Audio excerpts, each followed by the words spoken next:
Hello friends, आज हम जो 11th क्लास की बुक है हॉर्नबिल, उसका चैप्टर है लैंडस्केप ऑफ द सोल, इसको हम रीड करेंगे। फर्स्ट वीडियो हमने ऑलरेडी इसमें कवर कर चुके हैं, तो सेकंड वीडियो है उसी का। ठीक है, तो let's start. A classical Chinese landscape is not meant to reproduce an actual view as would a western figurative painting. Classical Chinese landscape जो है वो आँखों को इम्पैक्ट करने के लिए, इम्प्रेस करने के लिए उद्देश्य से नहीं ड्रॉ की जाती। यानी कि वो देखने वाले की जो कॉन्सेप्ट है वो सिर्फ आँखों को प्रभावित करने तक नहीं है चाइनीज़ लैंडस्केप में, चाइनीज़ पेंटिंग के अंदर, जैसा कि वेस्टर्न जो डेकोरेटिव जो पेंटिंग्स होती हैं उनके अंदर होता है, वेस्टर्न पेंटिंग के अंदर। ठीक है, वेयर एज क्योंकि जो वेस्टर्न पेंटिंग्स होती है उसमें जो राइटर का जो मेन मोटिव होता है वो ये होता है कि जो स्पेक्टेटर है, जो देखने वाला है, वो उसी के नज़रिए से उस पेंटिंग को देखे और उसे अप्रिशिएट करे। लेकिन जो चाइनीज़ पेंटिंग्स रहती हैं इनमें इनर एक्सेस होती है इसके अंदर, और इसमें स्पिरिचुअलिटी को प्रायोरिटी दी जाती है। ठीक है, whereas the European painter wants you to borrow his eyes and look at a particular landscape exactly as he saw it from a specific angle. The Chinese painter does not choose a single viewpoint. जो European painter हैं वो चाहते हैं कि आप बोरो his eyes का मतलब होता है कि आप उसके नज़रिए से उस पेंटिंग को देखें, एक पर्टिकुलर लैंडस्केप को एग्जैक्टली उसी तरीके से देखें जैसा कि वो पेंटर देखता है। जिस एंगल से वो देखता है उसी एंगल से वो आपको चाहता है कि आप उसे देखें। फ्रॉम आ स्पेसिफिक एंगल, एक स्पेसिफिक या पर्टिकुलर एंगल से देखें, जबकि चाइनीज़ पेंटर नहीं, ऐसा नहीं करता है। चाइनीज़ पेंटर एक सिंगल व्यू पॉइंट से अपनी पेंटिंग को देखना नहीं चाहता। वो जो है देखने वाले पे छोड़ देता है, स्पेक्टेटर पे छोड़ देता है कि वो किस एंगल से देखना चाहे, किसी भी एंगल से उसे देख सकता है। कोई सिंगल व्यू पॉइंट नहीं है, वो जैसे चाहे वैसे अपने हिसाब से उसमें देख सकता है, उसे समझ सकता है। His landscape is not a real one, क्योंकि उसका जो लैंडस्केप है वो रियल वन नहीं है, वास्तविक नहीं है। And you can enter it from any point, और आप किसी भी पॉइंट से इसमें एंटर कर सकते हैं, because it's for imagination. Then travel in, तब फिर इसमें आप ट्रैवल कर सकते हैं एंटर करने के बाद में। The artist creates a path for your eyes to travel up and down then back again in a leisurely movement. जो आर्टिस्ट है वो इसमें आपकी आँखों के लिए एक पाथ तैयार करता है, क्रिएट करता है, to travel up and down travel करने के लिए, फिर वापस आने के लिए। In a leisurely, in a relaxed movement, यानी कोई हड़बड़ी नहीं है, वो बिल्कुल रिलैक्स्ड मूवमेंट के साथ में आप उसमें आप ट्रैवल कर सकते हैं। This is even more true in the case of the horizontal scroll. Horizontal scroll के मामले में ये तो और भी ज़्यादा ट्रू है, ये जो चाइनीज़ पेंटिंग है जो, in which the action of slowly opening one section of the painting, जिसमें कहता है कि पेंटिंग के एक एक सेक्शन को धीरे धीरे खोलना होता है, then rolling it up to move on to the other, और फिर इसके बाद में इसे रोल करते हुए दूसरे पेंटिंग में पहुंचते हैं। Adds a dimension of time, जिसमें डायमेंशन, टाइम का डायमेंशन भी इसमें ऐड कर देते हैं, which is unknown in any other form of painting, जो कि पेंटिंग की किसी दूसरी फॉर्म के अंदर अननोन है, अज्ञात है। It also requires the active participation of the viewer, इसमें व्यूअर का, देखने वाले का, स्पेक्टेटर का एक्टिव पार्टिसिपेशन मस्ट है। Who decides at what pace he will travel through the painting, जो डिसाइड करता है कि उसे किस गति के साथ में, पेस का होता है चाल, कदम, गति, उसे किस चाल के साथ में, किस गति के साथ में उसे पेंटिंग में ट्रैवल करना है। A participation which is physical as well as mental, और ये ऐसा पार्टिसिपेशन है जो कि फिज़िकल भी है और मेंटल भी है। The Chinese painter does not want you to borrow his eyes. Chinese painter नहीं चाहता कि आप उसके नज़रिए से आप उस पेंटिंग को देखें। He wants you to enter his mind. वो चाहता है कि आप उसके माइंड की जो इमेजिनेशन है उसको समझें। The landscape is an inner one, a spiritual and conceptual space। और जो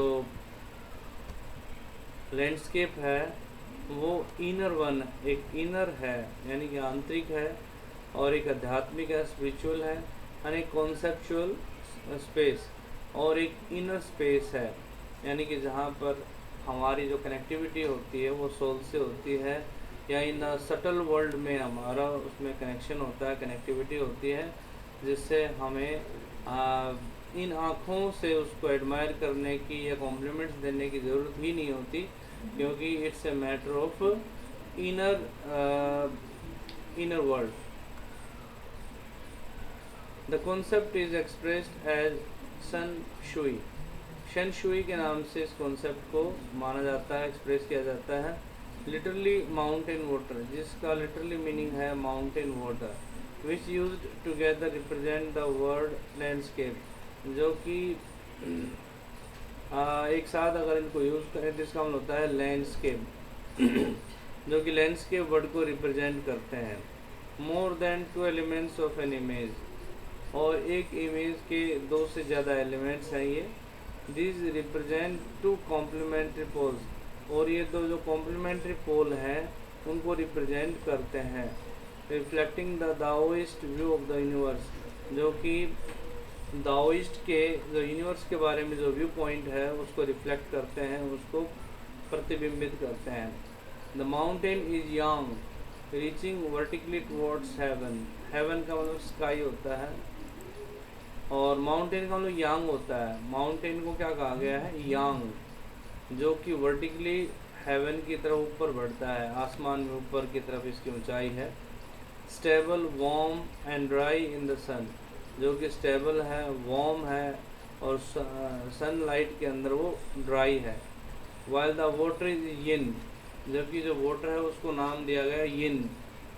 यिन का मतलब होता है horizontal, horizontal and resting on the earth, जो पानी की जो सतह की जो अपने वाटर जो है ये धरती के ऊपर हॉरिजॉन्टल में है, और ये अर्थ के ऊपर रेस्ट करता है horizontally. Fluid, moist and cool, जो कि तरल है, नमी वाला है और ठंडा है। The interaction of yin, the respective feminine aspect of universal energy, and its counterpart yang, active and masculine, is of course a fundamental notion of Taoism। और जो यिन का जो इंटरेक्शन है, जो इंटरेक्शन का मतलब आपस में जो कम्युनिकेशन है, the receptive feminine aspect of universal energy, जो कि यूनिवर्सल एनर्जी के फेमिनाइन एस्पेक्ट के रूप में रिसेप्टिव का काम करता है।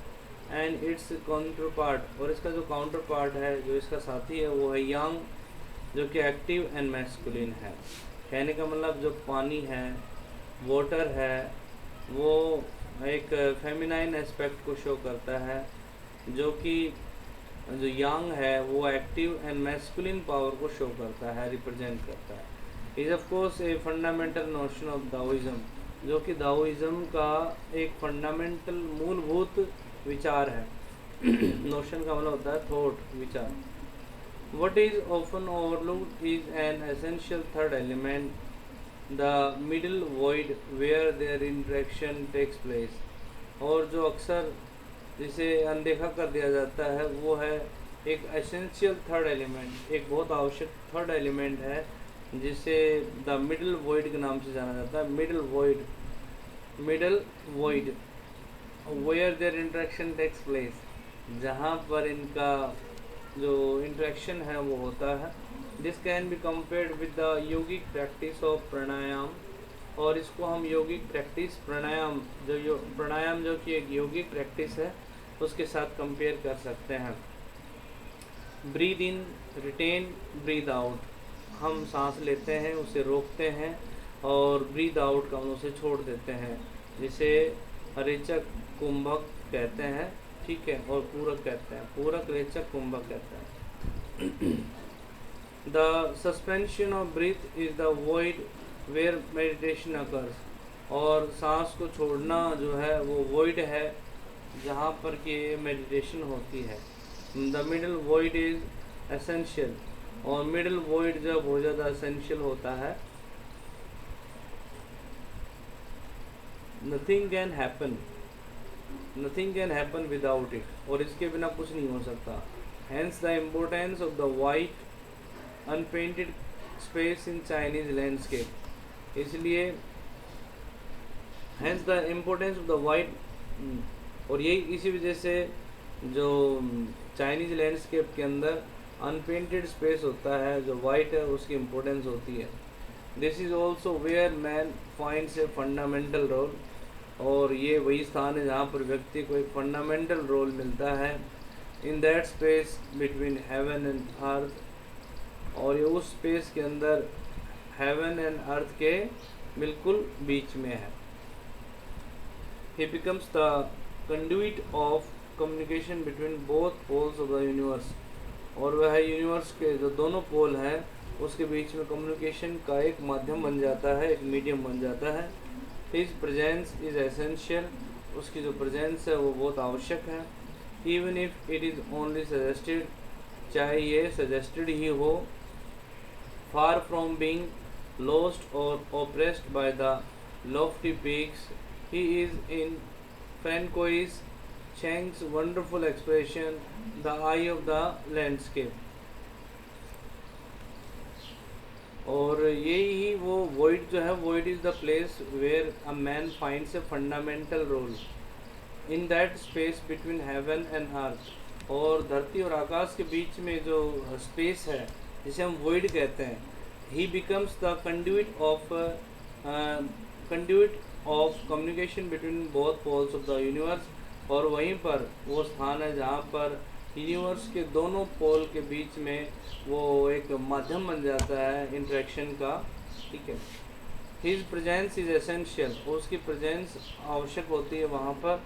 Even if it is only suggested, चाहे ये वहाँ पर सजेस्टेड ही हो, चाहे वो फिजिकल ना हो, मेंटली प्रेजेंस वहाँ पर होनी चाहिए। फार फ्रॉम बीइंग लॉस्ट और oppressed by the Lofty peaks, जहाँ पर उसे गुम नहीं होना है और ना ही उसे जो हाई पीक्स हैं, जो हाई चोटियाँ हैं, उनसे परेशान होना है। He is in François सेंग्स wonderful expression in François सेंग्स wonderful expression the I of the landscape, और वो वहाँ पर उस समय जो है इन फ्रैंकोइस सेंग के वंडरफुल एक्सप्रेशन में वो उस लैंडस्केप की आई बन जाता है, आँख के रूप में वहाँ पर विराजमान होता है, वहाँ पर सजेस्टेड होता है। तो यहाँ पर जो राइटर है वो हमें एक स्पिरिचुअल एस्पेक्ट बताता है चाइनीज़ पेंटिंग का। वो कहता है कि चाइनीज़ पेंटिंग के अंदर जो इम्पोर्टेंस है, जो प्रायोरिटी है, वो स्पिरिचुअलिटी को दी जाती है। और ये बात जो है, ये जो स्पेक्टेटर है उसके स्पेक्टेटर पर छोड़ दी जाती है कि वो किसी पॉइंट ऑफ व्यू से उस पेंटिंग को देख सकता है, ना कि वो पेंटर की आँखों से, नज़रों से देखे, बल्कि वो पेंटर के माइंड को कैप्चर करके उस माइंड से पेंटिंग को देखे, ऑब्जर्व करे और अपना रास्ता खुद चुने और आगे अपनी, यानी कहने का मतलब होता है it becomes a part of his और हर इमेजिनेशन जितनी स्ट्रॉन्ग होगी हम उसमें उतना ही ज़्यादा ट्रैवल कर सकते हैं, आगे बढ़ सकते हैं। और इसी तरीके से अगर हम बात करें मेडिटेशन का, अगर यहाँ पर राइटर जिक्र करता है कि जो योगिक प्रैक्टिस होती है जिसे हम प्राणायाम कहते हैं, प्राणायाम में हम जब सांस को बाहर छोड़ देते हैं तो हमारे अंदर खाली होता है और सांस बाहर हो जाता है, और जब बाहर सांस होता है तो हमारी जो प्राण शक्ति है वो बाहर होती है। दैट प्राण शक्ति जो है वो कॉस्मिक एनर्जी से कनेक्टिविटी में हमारी हेल्प करती है, ठीक है। तो इस तरीके से जो हमारी जो इनर जो सोल है वो एक कनेक्टिविटी का माध्यम बनती है बिकॉज ऑफ दैट वॉइड, क्योंकि वॉइड जो है वही एक इंटरेक्शन का स्थान है, प्लेस है, जहाँ से जिसकी वजह से इंटरेक्शन और उसी जगह पर इंटरेक्शन होता है। तो कहने का मतलब ये है कि हम इस वॉइड के ज़रिए, जो वॉइड है, जो धरती और आसमान के बीच में जो खाली जगह है, वही एक इंटरेक्शन का प्लेस है, जहाँ पर इंटरेक्शन कम्युनिकेशन होता है आत्माओं का। ठीक है, जहाँ हम सभी आत्माएं उस पिता परमेश्वर से जुड़ती हैं। तो यहाँ चाइनीज़ पेंटिंग और जो वेस्टर्न पेंटिंग्स हैं, फिगरेटिव पेंटिंग्स हैं, जो डेकोरेटिव पेंटिंग्स हैं, उनके बीच में जो राइटर है वो बहुत ही अच्छे ढंग से इसमें कंपैरिजन करता है, बताता है।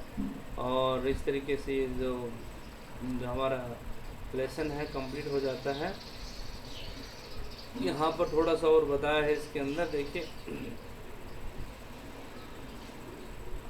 यहाँ पर है getting inside outsider art, getting inside outsider art. यहाँ पर भी थोड़ा सा इसके बारे में डिस्कस करके बताया है, जो कि यहाँ पर हम समझेंगे। व्हेन फ्रेंच पेंटर जीन डूबू। ओके, आज हम इतना ही करेंगे, जो बाकी जो है जो हम नेक्स्ट वीडियो में कवर करेंगे।